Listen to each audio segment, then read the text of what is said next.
काला साया। यूं तो बनारस घाट अपनी खूबसूरती के लिए बहुत प्रचलित है, पर घाट के किनारे कई राज लिए बैठे हैं। ये कहानी शुरू होती है बनारस के घाट के पास बने ममता निवास से, जहां प्रिया लाल जोड़े में ममता के घर उसकी बहू बनकर आती है।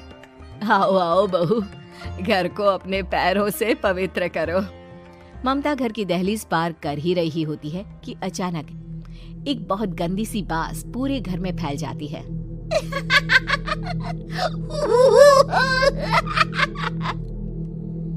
ये बदबू और ये आवाजें, ये कौन हंस रहा है माँ? अब ये पड़ोसी ना हमारे थोड़े अलग से है। कहाँ हम शाकाहारी और ये मांस मच्छी खाने वाले। छोड़, तू ध्यान मत दे और गृह प्रवेश कर।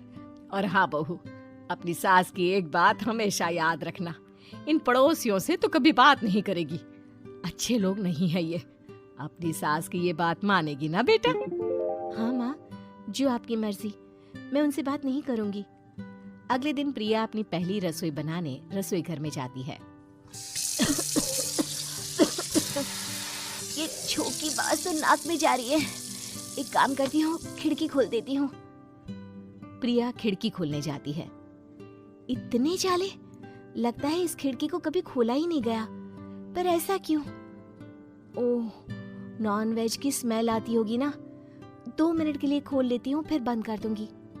प्रिया खिड़की खोलती है। खिड़की खोलते ही उसकी नजर सामने वाले घर की खिड़की पर पड़ती है, जहाँ एक लड़की खड़ी होती है। हाथों में मेहंदी, लाल रंग की साड़ी, बिल्कुल सजी धजी, मानो प्रिया की तरह ही वो भी नई नवेली बहू हो। वो प्रिया को देखकर मुस्कुराती है।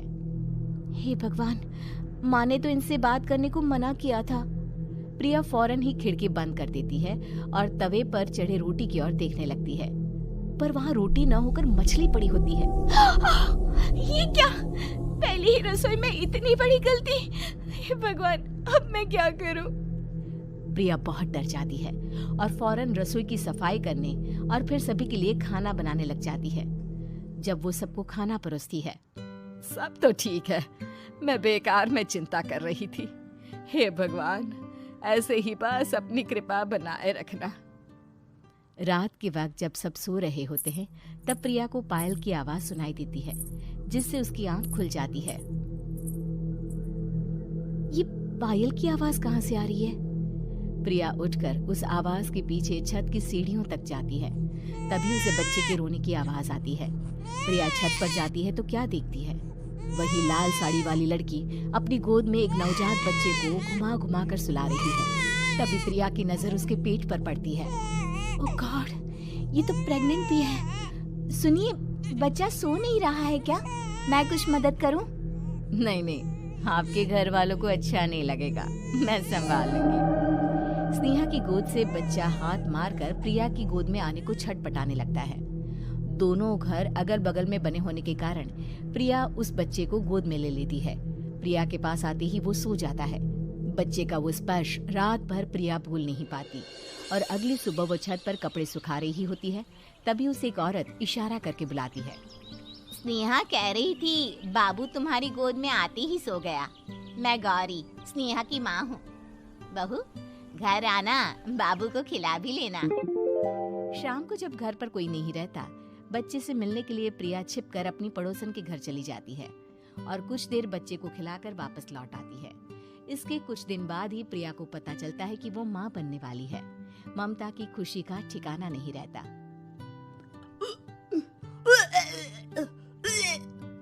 माँ जी, पता नहीं क्यों उल्टी आ रही है। प्रिया भागती हुई वॉशरूम में जाती है तो हरे और लाल रंग की उल्टी करती है। उस उल्टी में से कीड़े निकलते हैं। ये क्या? खून और ये कीड़े! माँ! माँ! प्रिया की आवाज सुनकर ममता दौड़ कर आती है, पर बेसिन में कुछ नहीं होता। प्रिया हक्की बक्की रह जाती है। ये सब क्या हो रहा है? प्रिया घबरा जाती है और अपने कमरे में जाकर सो जाती है। डर के कारण वो इतनी थक जाती है कि उसकी आंख लग जाती है। तब उसे ऐसा लगता है उसके पेट पर मानो कोई बैठा हुआ हो। कौन हो? प्रिया के पेट पर एक 5 महीने की बच्ची बैठी हुई थी, जो बुरी तरह जली हुई थी। माँ, तुम ही मुझे लाई ना अपने पेट में। मैं तुम्हारी माँ नहीं हूँ। कौन हो तुम? माँ, देखो मैं जल गई बुरी तरह से। 6 महीने पेट में रहने को भी मुझे नहीं मिला। सहला दो ना माँ। बचाओ, बचाओ, माँ। ममता दौड़कर कमरे में आती है। प्रिया की बातें सुनकर वो सब समझ जाती है। तू कहीं बगल वाले घर में तो नहीं जाकर आई ना बहू? मुझे माफ कर दो, मैं गई थी माँ। उस घर में सब मरे हुए हैं बहू। कई साल पहले स्नेहा उस घर में बहू बनकर आई थी। कुछ ही दिन में वो एक बच्चे को जन्म देने वाली थी। पूरा घर बच्चे के आने की खुशी में खोया था। एक दिन अचानक उस घर में आग लग गई। सब बुरी तरह जलकर मर गए। गौरी आज भी दादी बनने का इंतजार कर रही है और इसीलिए स्नेहा ने अपना अजन्मा बच्चा तुम्हारी कोख में डाल दिया। ममता ये कह रही होती है कि पीछे से उसके पैरों को एक बच्चा पकड़ लेता है। दादी, दादी। माँ, स्नेहा की गोद में यही बच्चा था। ये बच्चा कौन है फिर? तेरी मौत है। तेरी भी दादी। जिस चीज का ममता को डर था वही हो गया। ममता निवास के ऊपर मौत ने चादर बिछा दी थी। प्रिया का पेट ऐसे बढ़ जाता है मानो 9 महीने का हो। 2 हाथ उसके पेट से बाहर निकलते हैं। बहू, संतोष को फोन कर, किसी पंडित जी को बुला बहू। प्रिया का पति भागता हुआ घर आता है। ये तो होना ही था माँ। तेरा पाप तेरे सामने आ गया तो तू सह नहीं पा रही है। स्नेहा घर में आग लगी नहीं थी, माँ ने लगाई थी, प्रॉपर्टी की लालच में।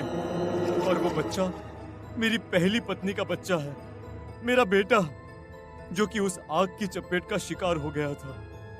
मैंने तुमसे ये सब माँ के कहने पर छुपाया था। मुझे माफ कर दो प्रिया। तुम अगर चाहो तो यहाँ से जा सकती हो।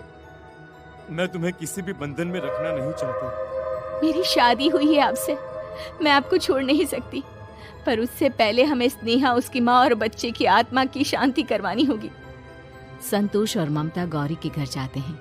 अंदर सब कुछ जला हुआ होता है। जमीन पर जली हुई लाशें बिखरी हुई थी। ममता रो रो कर अपने करने की माफी गौरी से मांगती है। प्रिया स्नेहा के घर वालों का अंतिम संस्कार करवा देती है और ममता निवास फिर से आत्माओं के साए से मुक्त हो जाता है।